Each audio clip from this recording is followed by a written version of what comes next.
And Kurt is playing the blue-white Stoneblade list that has been popular basically since the printing of Batterskull. Is that a signed Tarmogoyf? That looks to be like a signed Tarmogoyf on Alex's side. So obviously we're a couple turns into the game. Noble Hierarch and Tarmogoyf on Alex's side. Natural order. And a natural order. Does Kurt have no anything? fear. Let's Kurt see, brainstorm Spiess. to look. Let me see if I can find something. Yeah, Kurt Spiess going to brainstorm. Game 1 may be over in a flash. I see another brainstorm. Yeah, that's the best he can Does do. he have? No way he's to got shuffle. I think a spellstutter sprite. So if he can get one card deeper and have it be a Force of Will, I guess that's his only option here, is to hope that that works out. And Alex is like, okay, let's see. He just skips it. What is that? What is that? Yeah. Exactly. Oh, but Alex had the Force back. Look at that, a Force back with Fire Ice. It's happening all so quickly. Now, I would be able to tell you what that card is, but it's so shiny, It's a I can't tell. Progenitus. It's a foil Progenitus going to game 2. Progenitus. Wait a second, Well, what does this deck do for those people that don't know out there? That was while we watch them sideboard that incredibly quick game. I want to recap that game. At some point, Kurt suspended Ancestral Visions. Alex played a Noble Hierarch and a Tarmogoyf and a Natural Order. Kurt tried to counter it with Force of Will, which Alex was able to counter with his own Force of Will and Scoop. So that was pretty much the game. Scoop, scoop, scoop. And now they sideboard. So really quickly, we've got 1 year of free premium to give away. So for those of you who are at home who would like to get 1 year of premium, what you need to do is tweet to hashtag SCGPremium, and it's going to have to be the answer to this trivia question. I haven't heard this question tweet either. it to SCGPremium. In our top 8 today, we had one deck that ran Life from the Loam. What archetype was playing Life from the Loam in their top 8? It's in our coverage. Go check it out in the print side. Glenn Jones works very hard to make sure our print side of the coverage gets a lot of information. What deck in the top 8 had Life from the Loam? And remember, tweet your answer to hashtag SCGPremium. Going to the sideboards for Alex and for Kurt. I think, so Alex, he's got no rug. I think he's going to bring in Life from the Loam. Did I give that away? Wait, but he doesn't have maybe, Life from the Loam. Maybe I'm bluffing. maybe you are bluffing. Red Elemental Blast. We've definitely seen be a part of both of these sideboards. Yes. Kurt has a splash of red that he only uses for his sideboard. So you're going to see Red Blast from both of them. And only really uses for the Red Blast, like Pyroblast, Red Elemental Blast. It's nothing else in the sideboard that's red. Now, we saw last match that Bobby Sullivan tried to fight a Jace War with Kurt. Perhaps Alex will try to do the same thing. Otherwise, there are other options he could try to go towards. Grim Lavamancer looked like it was sideboarded out by Bobby. Maybe Alex thinks it's the right call. I'm not actually sure what the right call is here, but one of those two might well be. If anyone at home has a sense of what the right call is, speaking of asking the audience, we did ask about Eternal Witness. I was about to ask that. So we got a lot of responses. Mark Sun, who again made top 8 of the Legacy Champs at Gen Con, he said it's on his list of 3 or 4 cards that I couldn't fit in. It would be great in Attrition Wars. But then he says, then again, I like weird card choices to begin with. Okay. Counterspell, for example, apparently played in his no-rug list, or at least consideration. Someone says they prefer, this is a Bad Core Hard Ass playing on Twitter, prefers playing Loaming Shaman. Interesting. To Eternal Witness. Loaming Shaman, for those of you who don't know, green and 2 for a 3/2. When it comes into play, you can put any number of cards in a single graveyard back into the library of that player. Yeah, so kind of a Gaia's Blessing-ish. Yeah, kind of a selective Felden's Cane of power. Somebody, let's see, this is N-A-H Holmes. Not Holmes, okay. Not Holmes is asking, what do you want to witness back? Aside from playing Natural Order, nothing in your main deck is worth paying 4 mana to Green Sun Zenith for a witness. I wouldn't mind. That's actually a very reasonable point, that 4 mana is a lot of mana to pay to tutor a card back to your hand. That's a good point. Look at that. We've got the trophy. Are there 2 trophies There's 2 trophies! Or there's just a camera angle on both of them that shows the same trophy from 2 angles. Oh, you don't ruin our fun. There's 2 trophies. It's twin all over again. It's a trophy twin. Alright, so, and now we're getting a billion answers to the new premium question. So, can't, oh, here's a couple things. Ex post facto MTG mentions his friend played No Bant and top 32'd with it at Providence, and apparently played Witness. He loved it in the deck and was always relevant, but the meta change since might have changed things. It's a really good card in Attrition Wars. I mean, I remember having it in my Stompy deck way back in the day with my Dryad Arbors and Stoneforge Mystics before there was a sort of Feast and Famine, and it was a great card in that deck, but I didn't have Green Sun Zenith. That card wasn't around for a while yet. Turn 2 we're on right now. Island and Flooded Strand facing down a Taiga. And the Sylvan Library, if I could speak, from Alex Bertoncini meets a Spell Pierce from Curdy.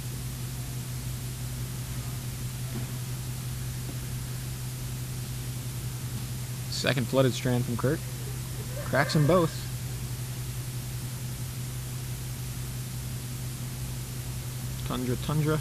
Tundra Volcanic Island, yes, much a better choice.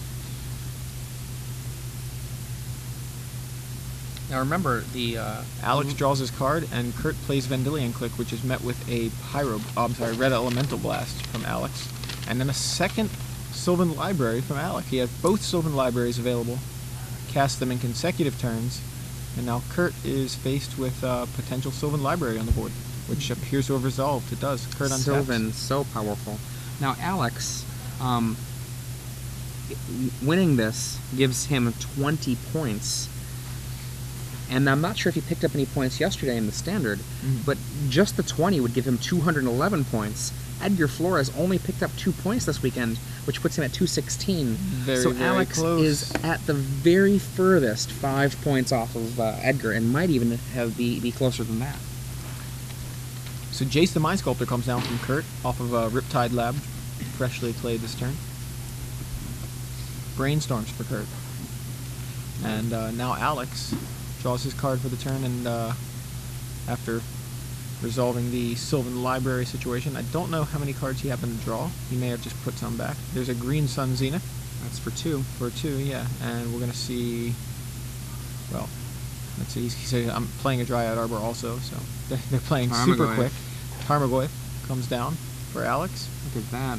Red Elemental Blast, Jace, Riptide Lab, bunch of cool cards. Very interesting setup here where Jace bounces Tarmogoyf and Dryad Arbor can either attack Jace to 1 counter, or Alex can play something like Noble Hierarch and kill Jace, and then play the Tarmogoyf. So Alex set up very nicely against Jace right now, if bouncing is the choice that Kurt would want to make, although I think it's more about the Brainstorm right now, and I believe that's exactly what Kurt's doing.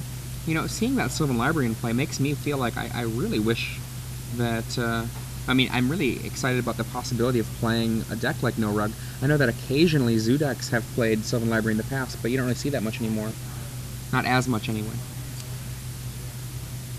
So actually, Kurt actually played a Brainstorm. That's where I saw him brainstorming. It was actually the actual card Brainstorm, and he did bounce the Tarmogoyf. There we go.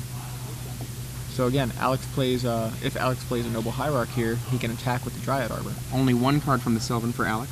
Okay, good call that you noticed that. There's a Wooded Foothills. There's a Natural Order. And sacrificing the Dryad Arbor. Do you have an answer?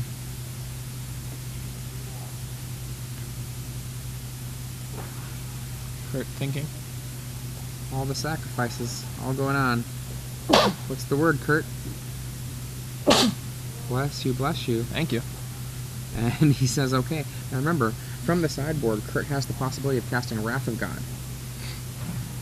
Although, again, here's a situation where he doesn't have a second white source. We saw that in an earlier match in the Swiss, where the player had Wrath of God in hand and did not have the white source, the second white source to play. And Vendilion Click, who's he targeting if it resolves?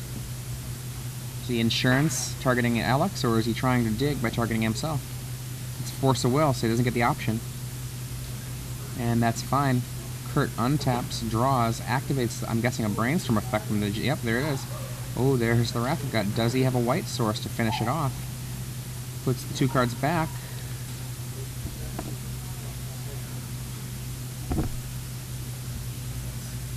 so it's not there.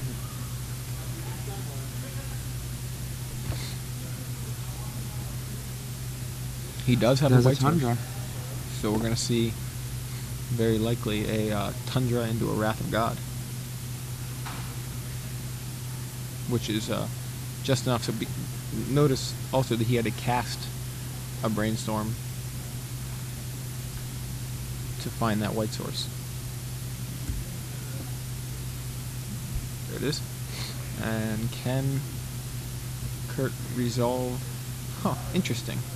He instead decides to suspend Ancestral Vision. Not exactly sure why you wouldn't Wrath there. Maybe trying to draw out a way to protect the Wrath of God, rather than just pushing it into a potential Force of Will. That's a possibility.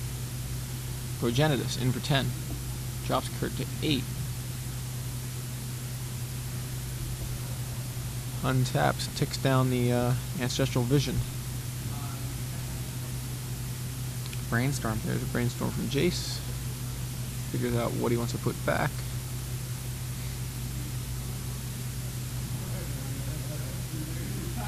Land. And Wrath of there's God. a Wrath of God. Force of Force of Will Hardcast. Hardcast from Alex, yeah. Pyroblast. And it works. Progenitus shuffles back into the library. That's one of the other more kind of ridiculous abilities of Progenitus, is that even though you deal with it, another natural order can pull it right back out of the deck. It makes it very, very resilient.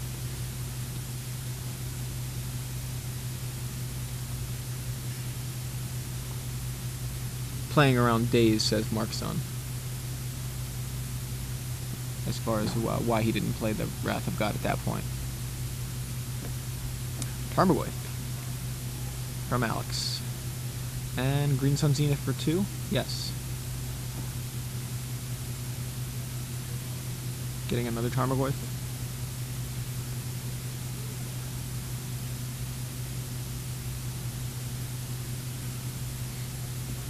And Kurt plays Yawgmoth's Will and casts the Wrath of God again. Wait, that's not happening. So, looks like Jace bounces one of the Tarmogoyfs. Tick, tick, tick, down goes the visions of this. It's like, here comes the Goyf about to come.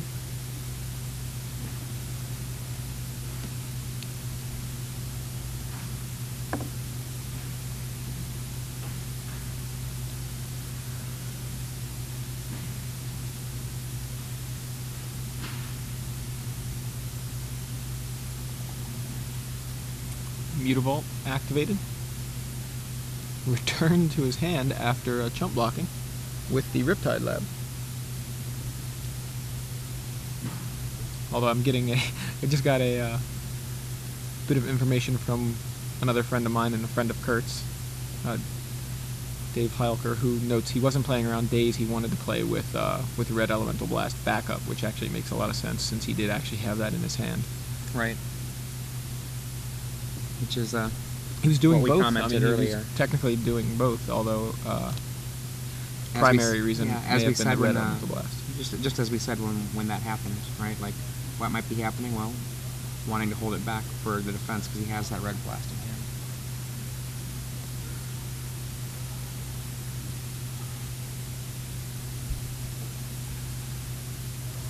All of these cards that he gets to see.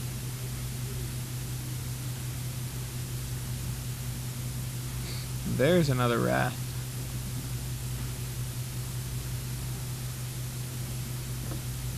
So That's Kurt both of them. clears the board, yeah, but I mean that was a very timely Wrath.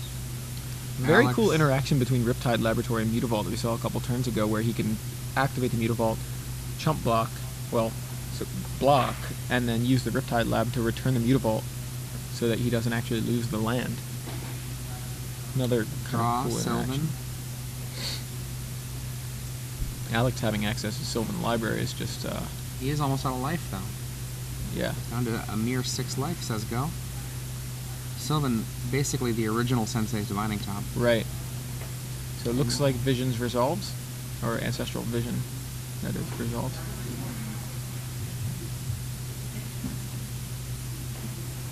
One, two, three. That's the Brainstorm time, though, from the Jace. Yep. Puts 2 back. He's got a Flooded Strand in play. There's the 2 cards. Mutable comes back down. 2 mana for a Stoneforge Mystic. Good, look at all that card in hand. That's pretty crazy. Still had all these Stoneforge Mystics. Still had all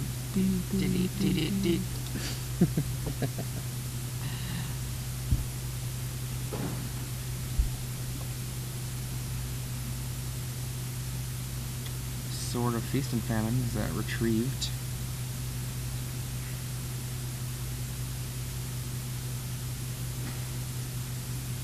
It almost looked like the pile he was putting down was a deck, but no, it was his hand.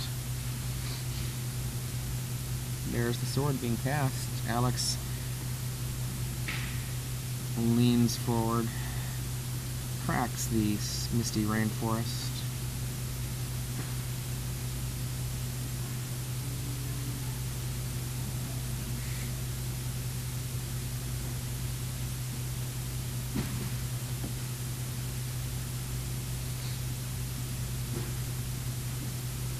Puts forth the deck, draw, activate Sylvan.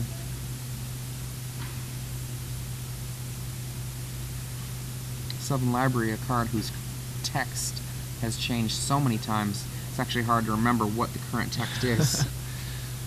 Well, it looks like they're going to a game 3 here. Mm-hmm. Making Kurt it exciting. hiding behind the trophy there. Yeah. He's got a trophy beard. He does, trophy beard. Another point from Twitter, and this is what I was thinking at the time, was that since Progenitus wasn't lethal that turn, he wanted to get the Visions online early, just to be able to draw the cards 1 turn earlier, which could have made all the difference, and in this case probably did.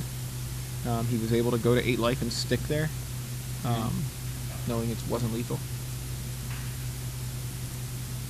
Both going back to their sideboards. Now Alex is going to have the benefits of being on the play. We saw how quickly the game 1 ended. Alex, turn 1, I can't remember if it was a Noble Hierarch or a Bird of Paradise. Turn 2, Tarmogoyf. Turn 3, I believe laid a Dryad Arbor, but didn't go for it right away. I think it was turn 4 that he went for the natural order. Sounds about right.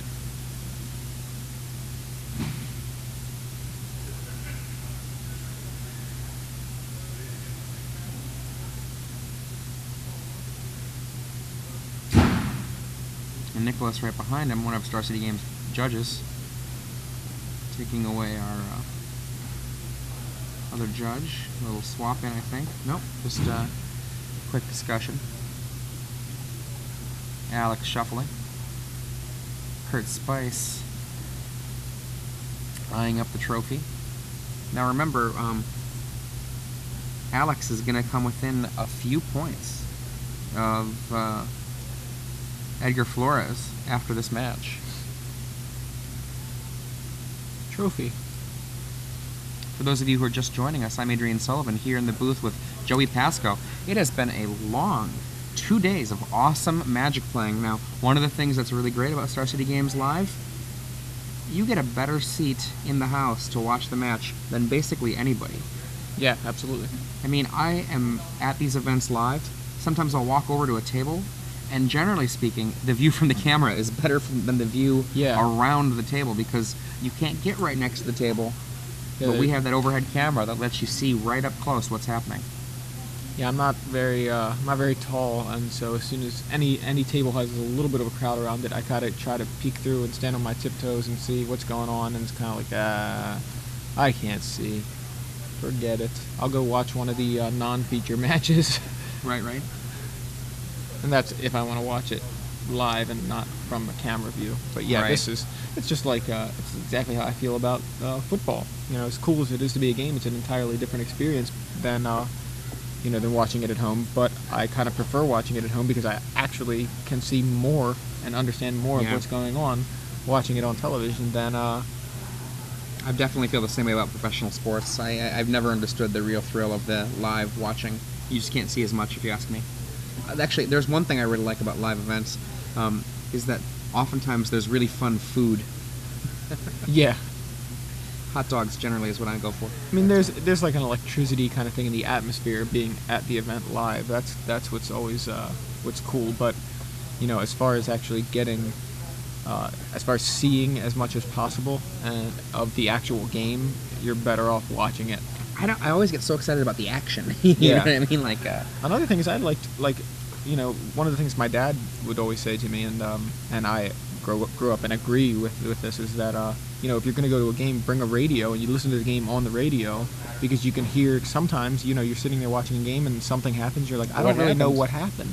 But so I did that actually. I was at a Ravens Steelers game last season, and that was great because I just brought a little radio and listened, and people were going, what's going on? What's going on? And okay, so this is what happened. I'm telling the people around me what was happening because the radio was telling me what was happening.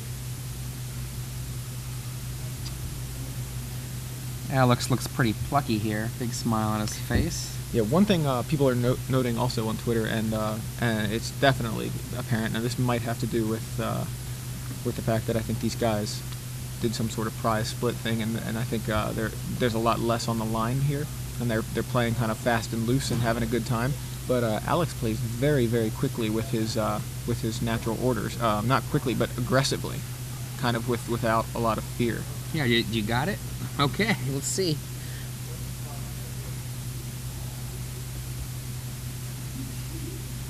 Obviously, in game one, Kurt did not find an answer. He brainstormed into a brainstorm and found a single force of will, which was just force of willed by Alex.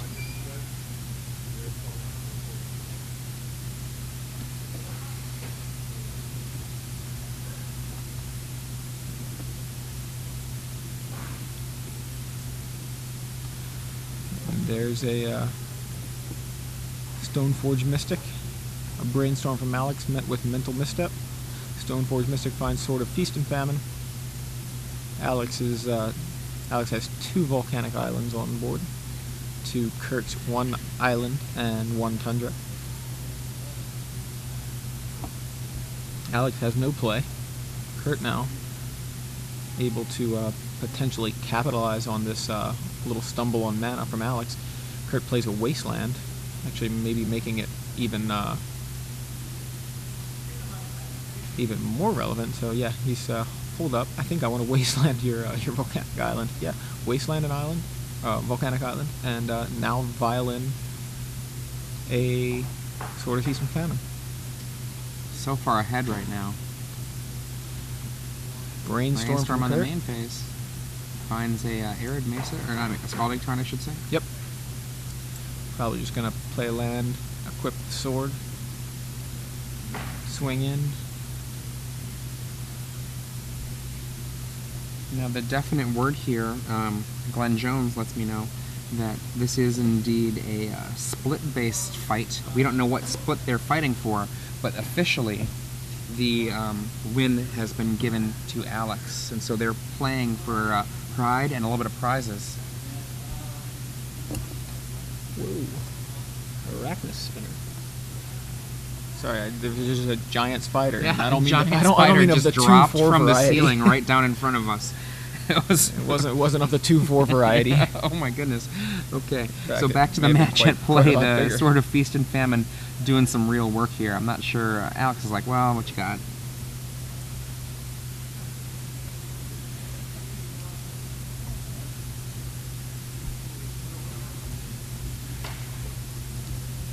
So does did Kurt just take that game? Yeah. The match? Very cool. So officially, Alex is the champ here, but Kurt takes the prize split pride match. And Alex, I think, is confirming that the official results include him